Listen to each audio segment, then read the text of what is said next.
It's Elizabeth from Elpis Astrology at elpisastrology.com. So thanks for joining me today. So this is my take on the astrology for October 2023. Now, what's interesting about this month, of course, is that it's eclipse season again. And so we have 2 eclipses this month. But on top of that, the ruler of both of these eclipses is Venus. So it's important for us to look at Venus as well, which we will look at. But it's also important for you to look at Venus in your chart as well, as that may be activated at this time too. So we have, talking about Venus in Leo at 28 degrees will be out of shadow this month of October on the 8th of October. So that kind of puts to rest the whole saga of the Venus going retrograde in Leo. And so after that, basically, Venus will be staying in Virgo for the rest of the month. And so for the whole month, most of this month, Venus in Virgo will be doing what? She will be collecting information, and she'll be sifting and sorting important information to pull out what's important, right? Virgo is also about service. It is about our health as well. So all these subjects may come in to view this month for all of us. But I really saw that, a lot of the folks that did break up or just decided to consciously uncouple over the summer time period, this could be a month where you really get the facts straight and get important information lined up in order to move forward, right? Because we've got Venus now going direct and out of shadow. Okay, so when we look at the first new moon, the new moon in Libra will be an eclipse, a new moon eclipse, at 21 Libra and 8 minutes. And it will occur on the 14th, 15th of October 2023. And at this new moon eclipse in Libra, we have Mercury conjunct the Sun, as well as the Moon, as well as the South Node, as you recall, is in Libra too. So this is a pretty significant new moon eclipse. It's interesting, initially at first blush when I looked at this, I didn't think it was all that, it was kind of okay. And then I started digging into it and I thought, wow, this is a really important eclipse going on right now. And when I looked up that, when I look at the chart for the actual new moon eclipse, the first thing that came to my mind was a whole group of lawyers or a council of some sort, maybe even like the Supreme Court or the World Council or something like that. But that came to my mind immediately. And so in terms of like more of a collective level, these types of things may play into the whole month of October. Because we look at Libra, it can represent a number of things, but Libra really does represent that balance, right? It represents harmony. It can represent the law, diplomacy, that type of thing.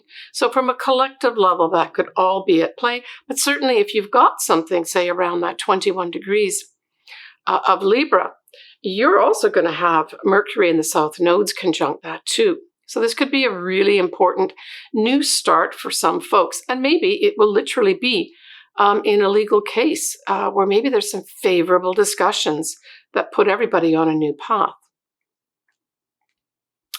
Now, Mercury is a modulator. And so I see at this eclipse in Libra that there may be an actual increase in discussion and potential negotiations at this time. So again, for those folks that say, want to move on with their life, whether it is a relationship's broken up or they're just wanting to move on in some way to get maybe better balance in their life, this would be a good new moon to have some favorable interactions with regards to negotiations and pulling stuff up that is significant to your case. The other thing too with this Mercury is that Pallas Athena will also be conjuncting Mercury at this eclipse. And so this is also to do with things like intellectual types of discussions and getting the information correct, that type of thing. Now, when we look at the Sabian symbol, so there's a book that you can get that's called the Sabian Symbols, and it lists every degree in every sign in the zodiac, and it gives you an interpretation of it. And so the Sabian symbol for this new moon eclipse in Libra, and you always round up, is 22 degrees of Libra. And it is a child giving birds a drink from a fountain. So really this translates into really giving sustenance, whether it's literal sustenance or something akin to that, to everyone that needs it. So there may be some new developments going on here in society. And I'm thinking in potential changes to laws, rules, and regulations type thing, going back to that whole thing where I was talking about the new moon in Libra being kind of this whole group of lawyers of some sort, or this council of some sort, where there's new developments that happen with regards to really helping everybody here and giving to those that really, really need it. And I think it's going to be something significant. I don't think this is going to be a minor thing.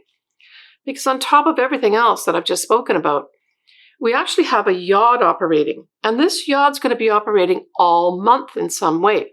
Now, it's going to be particularly powerful at this new moon eclipse in Libra. Why? Because it forms at its base or apex, it forms with two planets. And one of them is Uranus, the other is Neptune. And it is pointing at this new moon eclipse in Libra.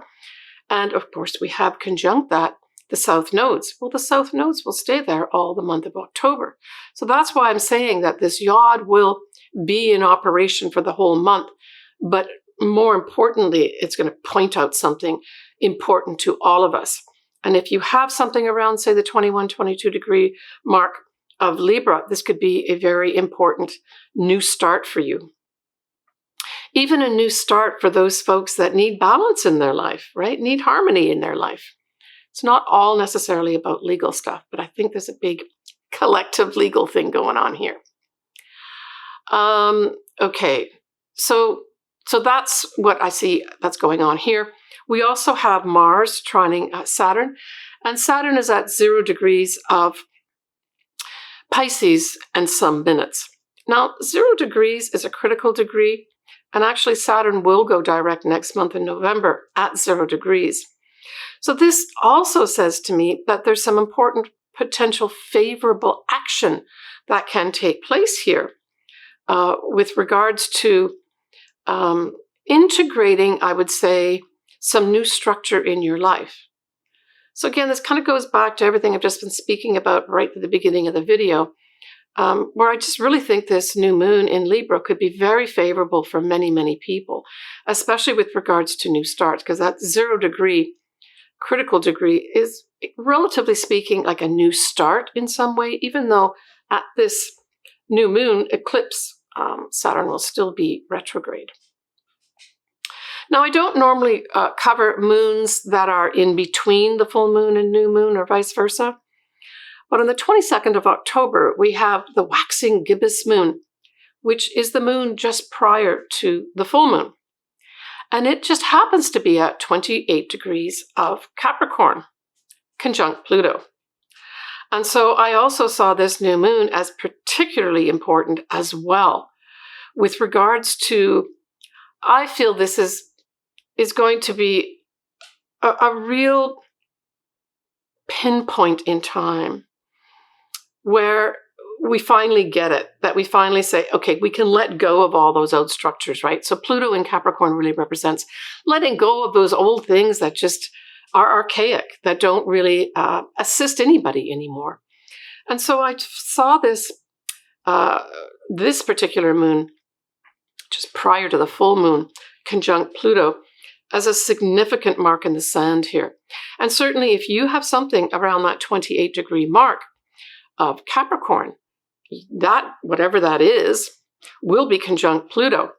And so for you, this may be the final steps, the final touches in whatever it is that you are transforming in your life.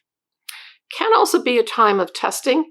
Has this worked up to now? Do I need to do some adjustments here prior to taking that jump in a new direction? Now, when we look at the Sabian symbol for this moon at 28 degrees of Capricorn, it was really interesting. It's a woman reading tea leaves. And I thought that was really interesting, although I'm not reading tea leaves right now. I'm ostensibly, I guess, looking at potential things that are happening in the universe with the planets and stars as a future as well as present type of activity, right? But really what this meant to me was that you get to see the facts, but also you get to see through the facts of what the real meaning is of the facts. So you might have to think about what I've just said here. But it's that intuition, right? You've got these facts presented to you, and then you have to determine, and I would say this is an intuitive exercise, what do those facts really mean to me? Especially if you've got something around that 28 degree mark of Capricorn, or the opposite sign, 28 degrees of Cancer, as a direct hit. So we have our next full moon eclipse in Taurus, 28th of October, and it is at 1:24 p.m. Pacific Daylight Time at 5 Taurus and 9 minutes. So the Sabian symbol for 6 degrees of Taurus is a cantilever bridge across a deep gorge. And I thought this was an interesting way to kind of tie up the month with this final eclipse. And it's the final eclipse, of course, in a series of eclipses that we've had over the past, not quite 2 years, a year and a half, or a bit more than that, in both Scorpio and Taurus. So it's a finality too, it's a wrapping up. And so I really saw this as literally building a bridge, whether it's metaphorical or not, or literally a bridge across difficulties and working together, right? That's what that Sabian symbol refers to. And indeed, I believe it does refer to that final eclipse, that full moon of saying, okay, let's dig in here and work together to build a bridge so that we can all benefit from whatever it is that is a difficulty for us, either individually or collectively.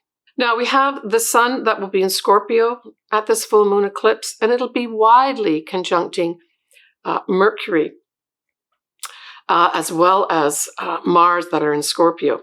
So this does, even though it's a Taurus eclipse, there's a lot of Scorpio going on here too.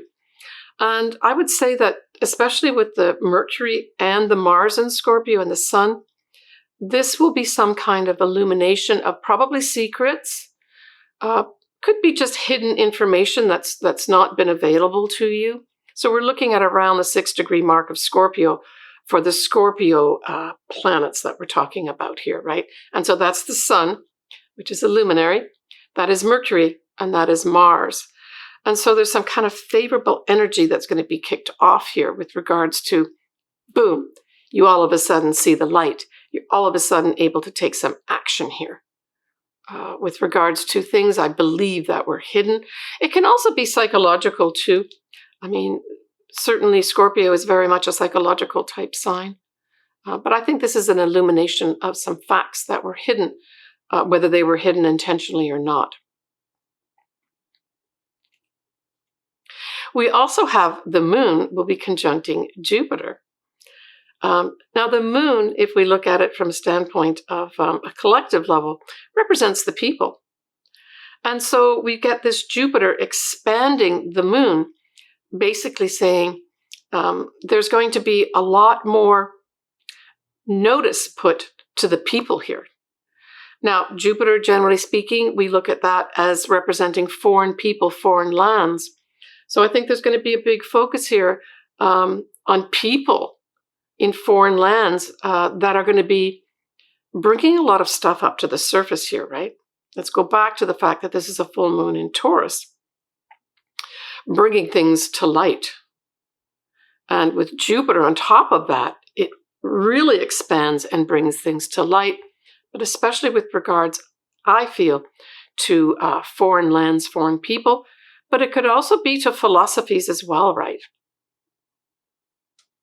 Groups that have a certain philosophy, for some reason, may be brought to light for us to see at this full moon eclipse.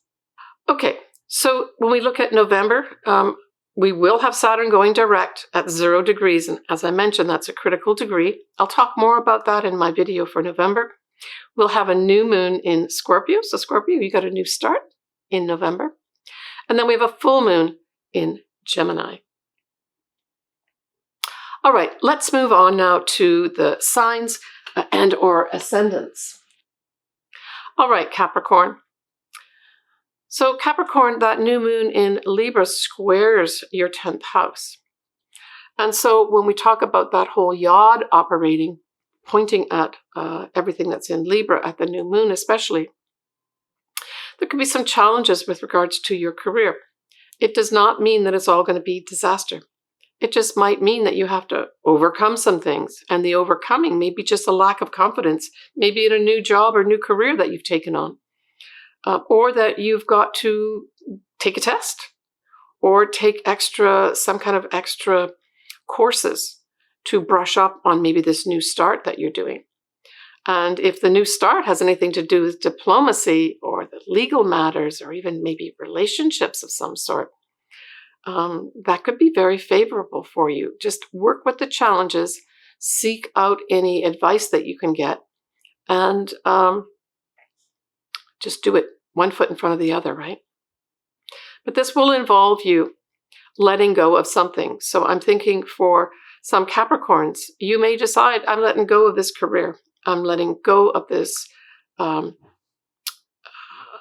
situation that I'm in. Because the 10th house also represents your social status, that type of thing, right? As well as your career and your reputation. Now, I talked about that gibbous waxing moon. That's at 28 degrees of Capricorn. So you have to have something at 28 degrees to really feel this.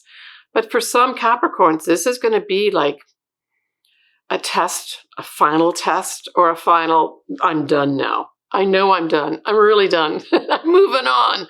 And that full moon represents a lot of stuff for you, for some Capricorns, where it represents, the eclipse represents something where you have let go and that you're moving on, that's more been illuminated, and that occurs at the full moon. But you get the aha, or the real understanding at that gibbous moon, right? Not till the 22nd of October. So when we look at the full moon that is in Taurus, well, that forms a favorable trine with your 5th house.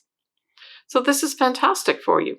This is going to activate something to do with any 5th house matter. This can be true love. It can be children.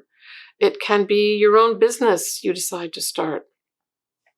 It could be some creative project that you get involved in. Now, I know it's a full moon, but it doesn't have to be something that, goes all bad or all wrong. For some Capricorns, it could just be a culmination of a big creative project that now is finished, right? And with the trine happening, it's favorably finished and favorably viewed.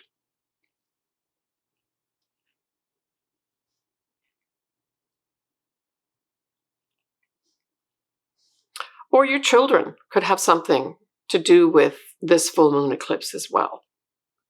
There may be something. Maybe some of them will be leaving home at this time or making the decision to do that. And everything works out just fine.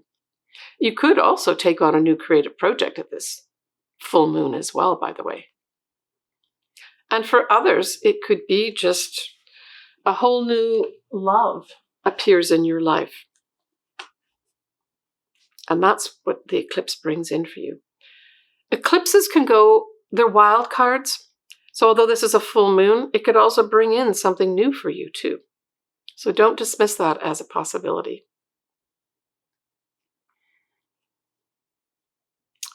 Take care of yourself, Capricorn. Okay, everyone, that kind of wraps up things. I hope I've given you some information that is of use to you. As always, you are the captain of your ship.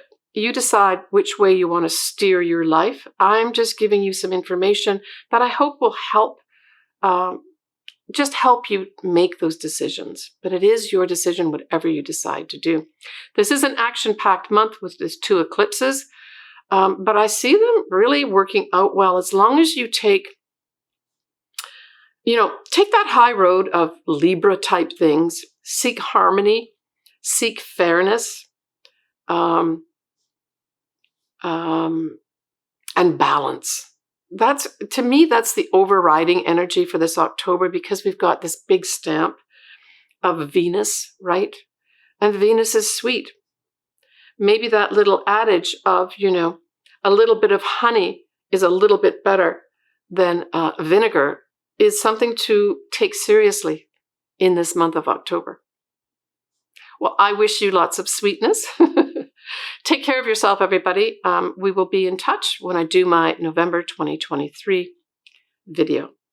Bye for now. Sending you lots of love.